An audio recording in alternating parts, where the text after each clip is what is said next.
Welcome to Gospel Music USA, bringing you the best in Southern gospel music from coast to coast. Now here are your hosts of Gospel Music USA, Danny Jones, Karen Peck Gooch, and Mike Lefevre. And hello everyone, welcome to Gospel Music USA. My name is Danny Jones, and obviously this is not Karen Peck Gooch, nor is it Mike Lefevre. But what we have done today, for the price of two, we have gotten one. This is Logan Smith. Logan is filling in for Karen and Mike this week, and glad to have you with us. Thank you, glad to be here. Well, I'm glad you're here too, because if you were not here, I would be here by myself. So we're going to get through this somehow or another. Hey, our guest today is a group that is turning heads all across the country. And the best part about it, they come to us from right here in the great state of Georgia. I wish you folks would say hello to my friends Deborah Perry and Jaden's Call.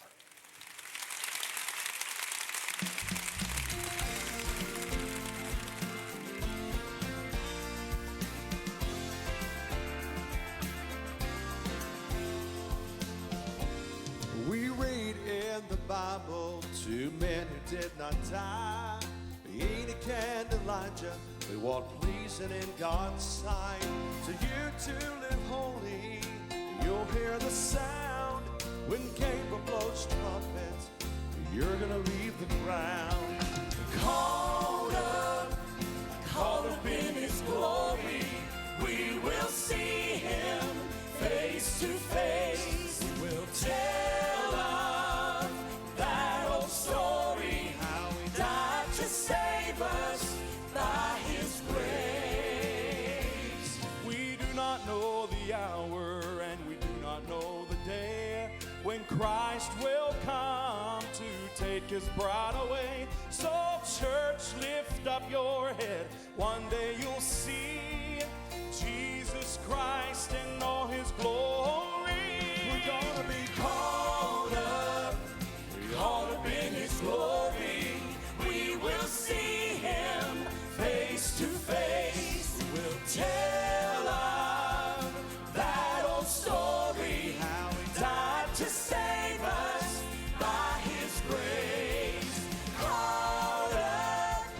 Called up in His glory. We will see Him face to face. We will tell of that old story, how He died to save us by His grace. How He died to save us by His grace. How He died to save us by His grace. By His grace.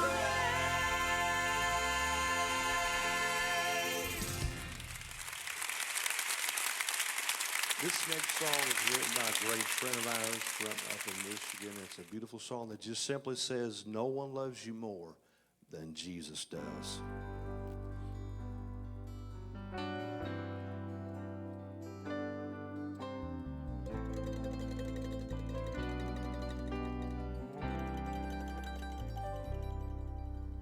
Grandpa sat down at the table. He said, come over here. He said, I have some things we can talk about, some things I want you to hear. He picked up his old Bible. He opened and began to read. He read John 3:16, and then he said to me, no one loves you more than Jesus does. No one loves you more than Jesus. He gave His life for us. If these old walls could talk, what a story they could tell. If these old floors could speak, they'd tell about the tears that we have shed. No one loves you more than Jesus does. No one loves you more than Jesus. He gave His life for us.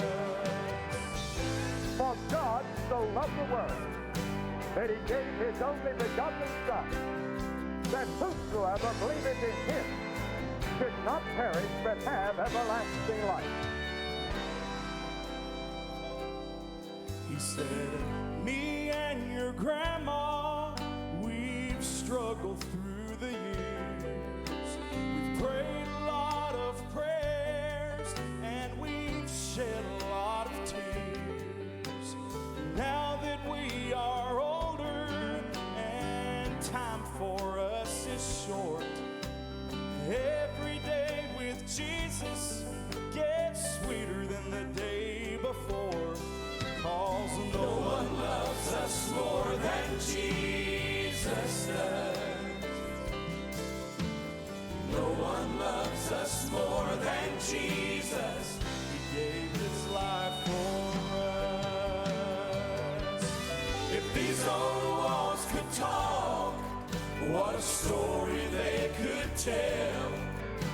If these old floors could speak, they'd tell about the tears that we have shed. No one loves you more than Jesus does. No one loves you more than Jesus. He gave his life for us. In this life, we have hope in Jesus' name. Even when we fail him, his love remains the same. 'Cause no one loves you more than Jesus does. No one loves you more than Jesus. He gave his life for us. No one loves you more than Jesus. He gave his life for us.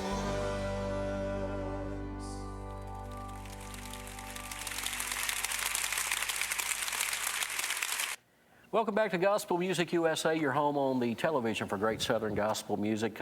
My buddy Logan Smith filling in for Karen Peck, Gooch, and Mike Lefevre. Glad you're here. Good to be here. Yeah, I'm mostly glad you're here anyway. That's good. You're too young. I mean, you're Too young. You're too young. I mean, you don't even, even in dog years, you don't even come up to how old we are. I'm working on it. Okay, Working on it. just shut up. Anyway, our guests today, Deborah Perry and Jaden's Call, and those of you who have followed gospel music for a long time will certainly recognize Deborah. Deborah was an original member of the Perrys, and when that group got started back in 1970, she was right there, sang one of the first notes for the group, and I know that you're very proud to see what your sister Libby and her husband Tracy are continuing to do today. Absolutely. You know, God has just blessed them all down through the years, and I think it's because, you've got to live what you sing. And if there's anybody in gospel music that does that, Libby Perry Stuffle, she does that. That's it. That's right. And Tracy. And Logan, you know this as well as I do. We see this often in gospel music. One ministry will eventually launch other ministries. All right, from the Perrys, sure. we have, of course, the Perrys still singing. We also have Randy Perry, who is Deborah's brother and also Libby's brother, and he's now an evangelist and going all across the country. And then now Deborah's got her own group. So from the Perrys, we now have 3 ministries that are going. Now, Deborah, you might as well tell everybody about these 2 guys sitting on the sofa here. Well, this is my handsome husband, Christopher Reed, and this is our singer, Zach Smith. He's actually from Toccoa, Georgia. He's never sang. He sang with his family group, but he's never really traveled on the road. And what a blessing that he's been. And this one, he's just crazy. That's the only definition I can give for this one. Well, he loves to make people smile. Well, we know why. We know what his problem is. Everybody on the set except for one is from the state of Georgia. Now, we're not going to point out which one it is, but it's Chris. Okay, and he's not a member of the native Georgia family, but we'll forgive you for that. Okay. Thank you. And so that explains everything. When you see something different, that's because he's not from Georgia. Now, Zach, what's it like traveling with somebody who has spent practically all of her life in gospel music? Do you feel like you're getting a true on-the-job training, a life experience? Absolutely. I never come home without a story to tell, whether it be something that they've said or done that I can pick up and apply to my own Christian life, or just something hilarious that happened throughout the weekend. And yeah, I definitely feel blessed to travel with two great people like that who are well versed and well knowledged in gospel music. And I feel like it's like college on the road, gospel music college on the road. 101 right here. 101. Now, Chris, this is not your first foray into the world of gospel music. You've been out here quite a while. Let's talk about some of your influences. As you were growing up, of course, I know that you have been a big gospel music fan for the majority of your life. Who has influenced your world? Well, it's kind of sad that Mike's not here today on the set. Being raised in the Charlotte, North Carolina area, I was raised on the mid-'80s of the Singing Americans, and of course Gold City when Mike joined them. That was probably my biggest influence, if you will, of all gospel groups at that time. Well, Logan, I know you've got some questions that you're just dying to ask because you were talking about them over there. You want to talk about the several of their songs that have been big songs for a group that's relatively new. For sure. Well, I mean, we do our own music. We do our own recordings. We do our own radio promotions. That's awesome. And I just feel like that, you know, God has just been with us. We've all worked very, very hard. And God, you know. Well, your hard work's paying off. That's absolutely, it has. So we're blessed. That's right. And how long were you with the original Perrys? How long I was with them for 18 years. 18 years. Yeah, wow. Nobody's broke that record yet. Wow, 18 years. That's great. But they really got known after I left. Go figure. You know, it's like after I left, they really got popular. Well, and it's everybody got behind them at that point because you left such a big void, right? That everybody felt like they needed to jump in and fill the gap, right? Yeah, that's absolutely. Exactly right. Okay. And you know, for me, it was my personality more than it was my singing. I love people, and I was always drawn to people that maybe other people weren't drawn to. And that's my calling in life, and I've come to accept that because I just love them. And I think, you know, Libby had told me, and I didn't even know this, that I was the first one nominated with the Perrys for an award, and I didn't even know that till she told me. And I said, well, it wasn't my singing, it was my personality because I just love people. Exactly. And I know when I left, Eddie was so concerned. He said, oh my goodness, we've got Libby that's shy. A lot of people don't know that. She's shy. And then you've got Randy, who is Randy, and he said, oh, you know, he was just killed because I was going to have to come off the road. But now here you are. You've had several songs that have done very well with national radio. For those of you out there who this may be your first time visiting with this group, Chris, run down some of the songs that are doing well for the group. Well, Danny, in the last 3 years, God has blessed us. We've had 7 Singing News Top 80 songs. What is so ironic, probably a little bit over, about a year ago, actually, probably, about a year or 2 years ago, I came to my wife and I said, you know, I write songs. And she said, don't even get the idea. Well, I said, But tell him why. Well, his songs are a little bit out of the box for me. She's not sold. So I was really scared of those types of songs. So your comment was rooted in fear. It was rooted in fear. I think it was because where I was raised in Charlotte, North Carolina area, I was raised on John P. Key and a lot of the black gospel era, and that was kind of influenced me as well. And she said, well, I just don't know if we want to record the song. So I said, well, let's at least record it. It had Gordon Moat, different ones on it, and she said, track sounds pretty good. I said, hey, let's send it to radio. Of course, she shot that down completely. And I said, well, let's just send it, see what it does. And up to this point, we had never had a top 40 song. I love when God has a sense of humor. Not only was the top 80, it was our very first top 40 song, went all the way to number 24. Of course, you know, they was playing it on Singing News Radio, XM, everywhere. And I finally looked at her, I said, so the next song we send to radio, is it going to be one of mine since I'm the only one that's written the top 40? Yeah. What did she say?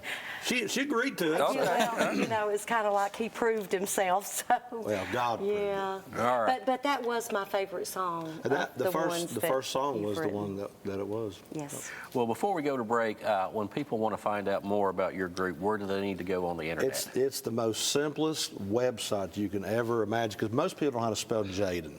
So it's southerngospeltrio.com. See? That's it. There you Even go. Karen and Mike could remember that. They could. that's They right. could. They sure Southern could. They sure Gospel could. Trio. All right, If I folks. remember it, we're clear. That's right. All right, folks, we're going to come back in just a few moments, and you're going to get to hear more songs from Deborah Perry and Jaden's Call. So stick around. You're listening and watching Gospel Music USA.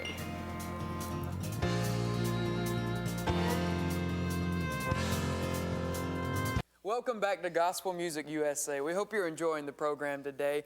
We're absolutely loving having Deborah Perry and Jaden's Call with us. And if you don't mind, tell us where the name came from. I know you guys have a precious grandson named Jaden, and his story is so touching. It's touched so many lives across this country. So if you would fill us in on that. Yeah, it certainly has. You know, it's such a long story, but I'll try to keep it short. Back in 2007, there was a little boy by the name of Jaden that was born into our family. And we went through a teenage pregnancy with my oldest daughter, my youngest daughter. And we go to the doctor, and we find out on the first visit, because she was pretty far along, that she was carrying a little boy.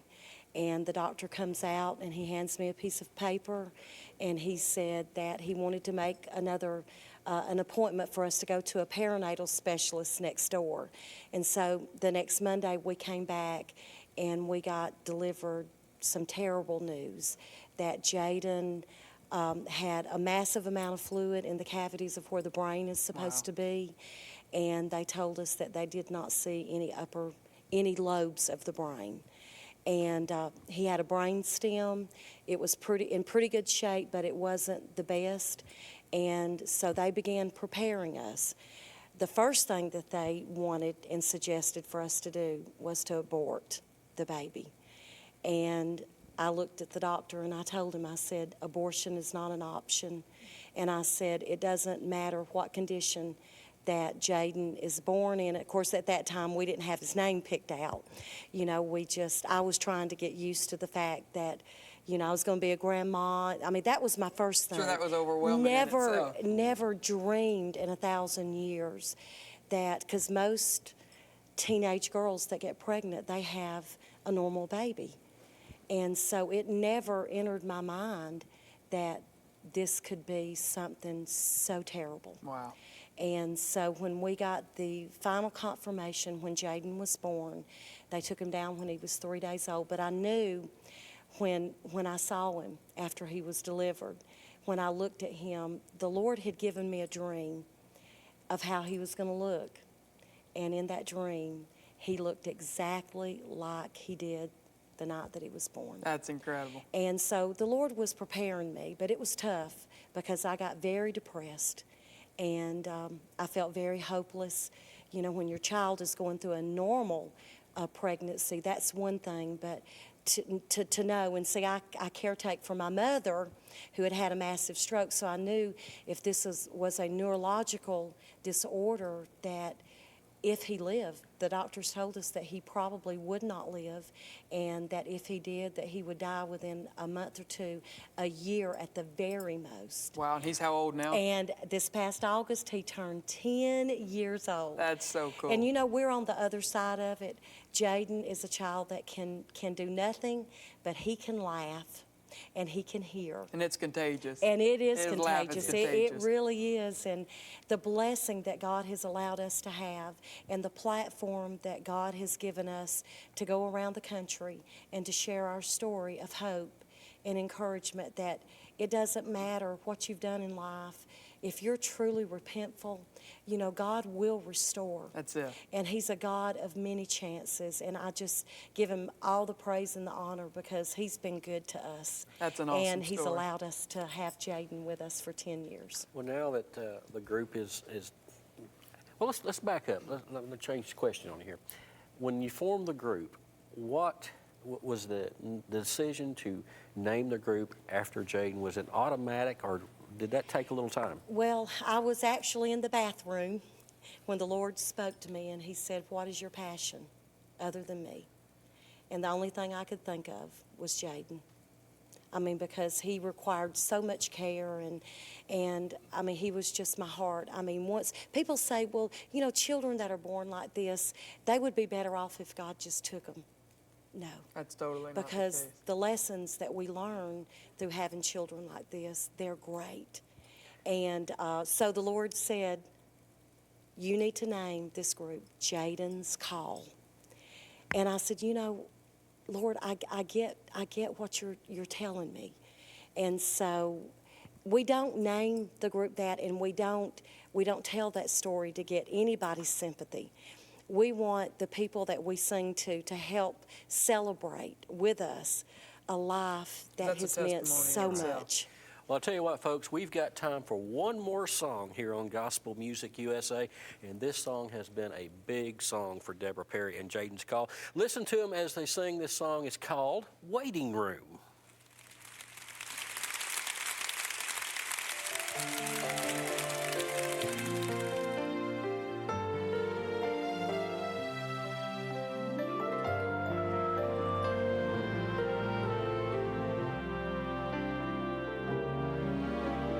Holding your breath, anticipating the news, afraid of what the answer could be.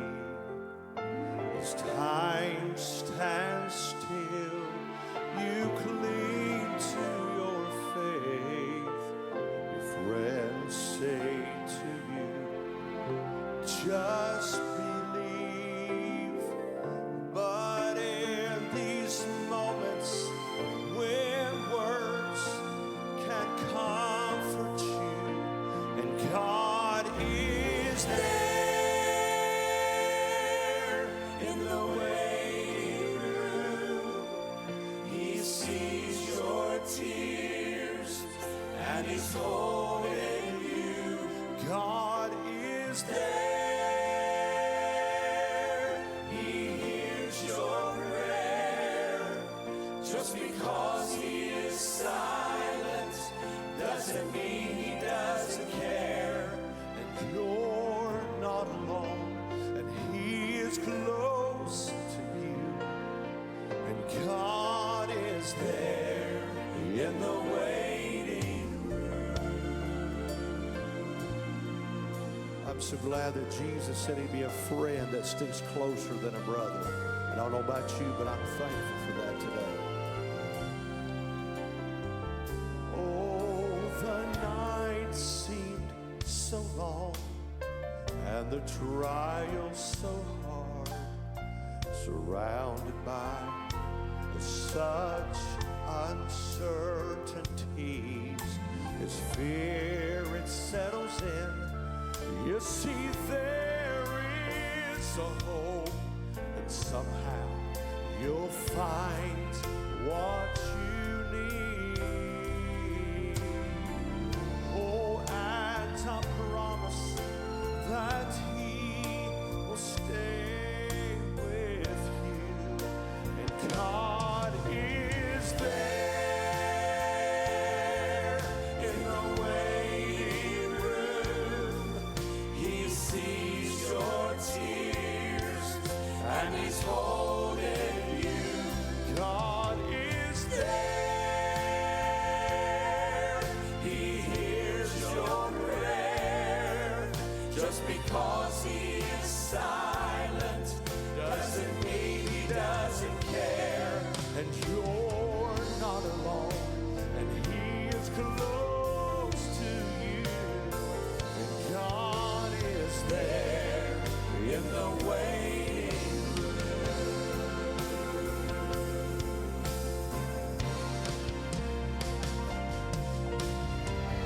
Between the prayer and the answer is a place where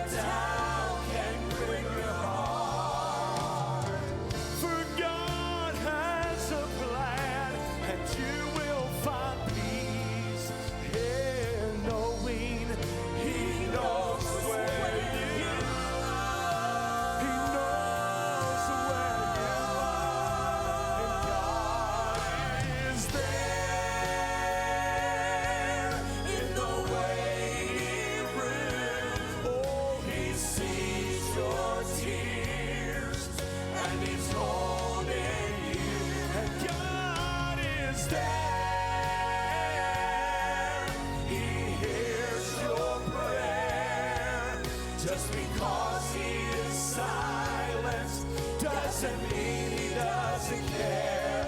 And you're not alone, and he is close to you. God is there in the way.